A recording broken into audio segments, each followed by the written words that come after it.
పెళ్ళనేది మామూలుగా జీవితంలో ఆనందం అంటే నింపుతుంది ఏ ఆడపిల్లకైనా. అది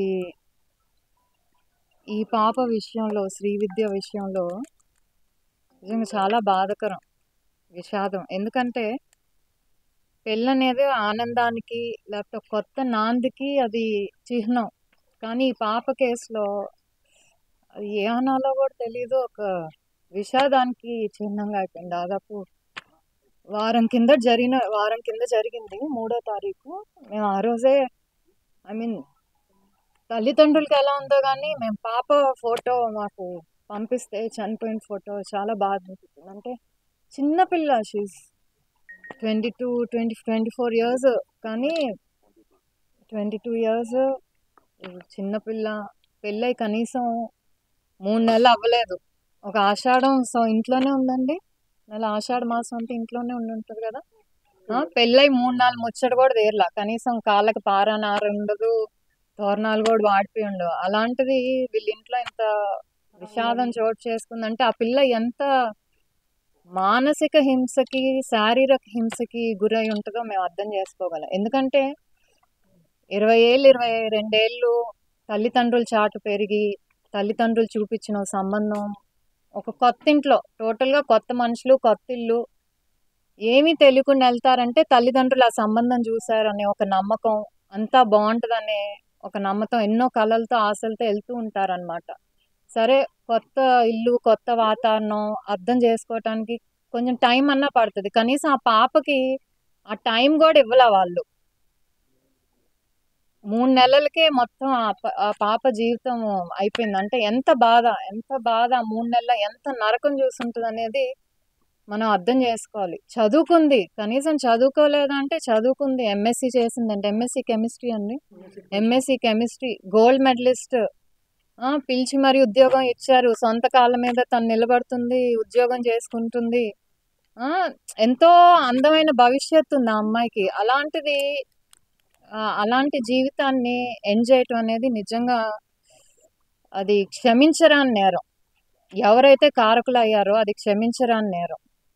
ఎన్నో కలలతో ఆశలతో వెళ్తారు, బాగుంటుంది, ఫ్యూచర్ బాగుంటుంది, ఇంకో కొత్త లైఫ్, కొత్త పరిచయాలు, కొత్త లైఫ్, నాకు ఒక కుటుంబం ఏర్పడుతుందనే ఉద్దేశంతో అమ్మాయి ఎంతో ఎదురు చూసి ఉంటుంది. దానికి 3 నెలల ఇదిలోనే అది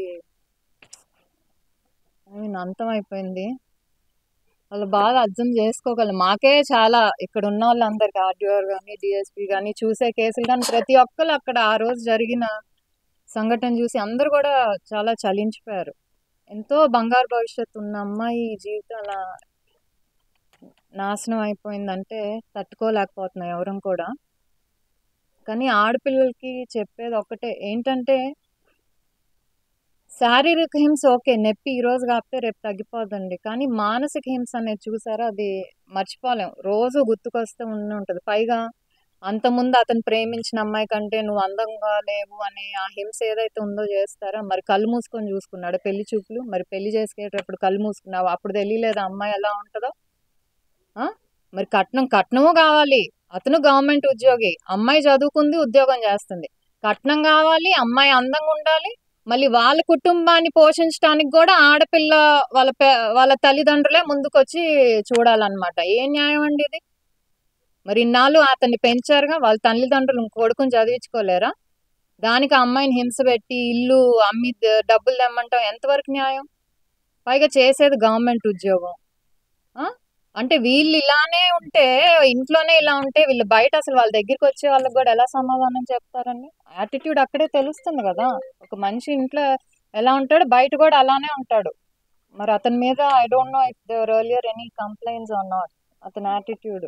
సో దీన్ని కూడా ఏదైతే పోలీసులు మాత్రం ఎక్కడ డిలే చేయకుండా పేరెంట్స్ కంప్లైంట్ తీసుకొని కేసు అది కట్టడం జరిగింది. అలాగే దీన్ని ఇంకా స్పీడీగా ట్రయల్ అప్ చేసి అది వాళ్ళకి శిక్ష పడేదట. ఎందుకంటే ఆ పాప కోరుకుంది ఒక్కటే, నా జీవితానికి ఎవరైనా నాశనం చేయటానికి కారకులో మా ఆయన కానీ మా వాళ్ళ తల్లిదండ్రులు కానీ తప్పకుండా శిక్ష పడాలి. నిజంగా ఆ పాప రాసిన సూసైడ్ నోట్ ఏదో రాసుకుంది. అంటే తాగి వచ్చి కొడతాడు. ఆ అమ్మాయి కంటే నువ్వు అందంగా లేవని రోజు అంటూ ఉంటాడు. పాపం మంచం కేసి కొట్టాడు. అమ్మ తలంతా నొప్పిగా ఉందని లెటర్లో రాసింది. మంచం కేసి కొట్టాడు, టైల్స్ పగిలిపోయినాయి అంటే ఎంత ఇది చేసి ఉంటాడో చూడండి. గుద్దుతున్నాడు నన్ను, వంగదీసి గుద్దుతున్నాడని. నిజంగా ఇది డోర్ కేసి గట్టిగా గుద్దుతున్నాడు. వాళ్ళ పేరెంట్స్ చెప్పడానికి కూడా వాళ్ళు ఇబ్బంది పడతారేమో, తన వల్ల బాధపడతారని ఆలోచించి కనీసం తల్లిదండ్రులకు కూడా చెప్పుకోలేకపోయింది తను పడే బాధ. సరే తల్లిదండ్రులు కాకపోయినా తమ్ముడు చిన్నవాడు, జాగ్రత్త, నేను నీకు రాఖీ కట్టకపోవచ్చేమో అని కూడా అమ్మా నాన్న జాగ్రత్తగా చూసుకోమని రాసిందంటే అమ్మాయి ఎంత ఇదై ఉంటుందో అర్థం చేసుకోగలం. ఆడపిల్లలకి చెప్పేది ఒకటే, పెళ్ళి ఒక్కటే జీవితం కాదండి. పెళ్ళి మన జీవితంలో ఒక భాగమే. మనం బాగుండాలని పెళ్లి చేస్తారు, కానీ మనకు అక్కడ ఏమైనా ఇబ్బంది వస్తే మన తల్లిదండ్రులు చెప్పుకోవచ్చు, మనల్ని వాళ్ళు కాదనరు. నువ్వు కష్టపడుతుంటే మళ్ళీ నిన్ను అక్కడ పంపిరు, నిన్ను మళ్ళీ అక్కును చేర్చుకుంటారు. 22 ఏళ్ళు 23 ఏళ్ళు కని పెంచిన వాళ్ళు జీవితాంతం చూసుకోలేరా? పైగా చదువుకుంటుంది ఆ పాప, ఉద్యోగం చేస్తుంది, చక్కగా సంపాదించుకుంటుంది, బయటకు వచ్చి తన కాళ్ళ మీద తను నిలబడి తన జీవితాన్ని నడుపుకోవచ్చు. కానీ తను పడిన ఎంత చిత్రహింస, 3 నెలలు అంటే టైం చూడండి, కనీసం అంత టైం గ్యాప్ కూడా లేదు. 3 నెలలు, పైగా 1 నెల ఇంట్లోనే ఉంది. అంటే దాదాపు 2 నెలల అమ్మాయి ఎంత చిత్రహింసలకి క్షోభకు గురయ్యిందో మనం అందరం అర్థం చేసుకోగలం. తల్లిదండ్రులు కూడా కొత్తగా పెళ్లి చేసినప్పుడు కొంచెం పాప ఎలా ఉంది అనేది చూసుకుంటూ ఉండండి, అడగండి ఏమవుతుందని, ఏమన్నా ఉంటే మాకు చెప్పండి అని చెప్పి. లేకపోతే తల్లిదండ్రులు చెప్పుకోలేకపోతే వాళ్ళు బాధపడతారు. ఇంత కట్నాలు ఇచ్చి 10 లక్షలు ఇచ్చి కట్నం ఇచ్చి పెళ్లి చేశారు, మళ్ళీ వాళ్ళని ఎందుకు ఇబ్బంది పెట్టనే బాధతో కూడా చాలా మంది ముందుకు రారు. అలాంటప్పుడు పోలీసులు ఉన్నారు, లేకపోతే మహిళా కమిషన్ ఉంది, ఓఎస్సీలు ఉన్నాయి. ఇలాంటి చోట కన్నా వెళ్ళి మీ బాధ చెప్పండి. తప్పకుండా మేము అందరం కూడా అండగా ఉంటాం. ఏ ఆడపిల్లకు కూడా ఇలాంటి పరిస్థితి రాకూడదు.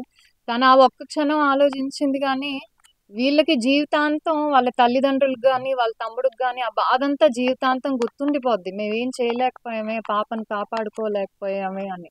సో వాళ్ళు కోరుకునేది ఒకటి, ఏదైతే ఆ పాప ఉందో ఆ పాప కోరుకున్నది ఒకటే, ఎవరైతే కారకులు ఆ పాప చావుకి బలవన్ మరణమే అవుతుంది. అది ఏదో ఎవరు కూడా కావాలని చనిపోరు.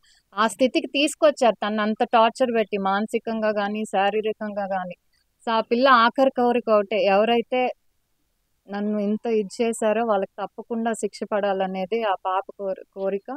ఆ చివరి కోరిక ఏదైతే తను కోరుకుందో అది తప్పకుండా నెరవేరేటట్టు ప్రభుత్వం తరపు నుంచి కానివ్వండి, పోలీసుల తరపు నుంచి, డిపార్ట్మెంట్ తరపు నుంచి వీళ్ళు కూడా అది మేము తప్పకుండా నెరవేరుస్తామండి. ఎందుకంటే ఇంతకంటే మేము చేయగలిగింది ఏం లేదు.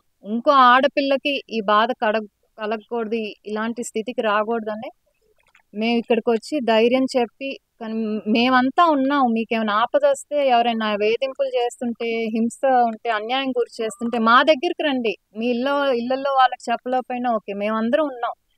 మేమందరం ఒక బాధ్యత గల పొజిషన్స్లో ఉన్నాం. పోలీసులు ఉన్నారు, మహిళా పోలీస్ స్టేషన్లు ఉన్నాయి, 1 స్టాప్ సెంటర్స్ ఉన్నాయి. మీకు కావాల్సిన రక్షణ అక్కడ ఉంటుంది. లేకపోతే న్యాయ సలహా కానివ్వండి, పోలీస్ సహాయం, లేకపోతే చట్టపరంగా మనం ఏం చేయొచ్చు, ఇవన్నీ కూడా మేము చెప్తాము.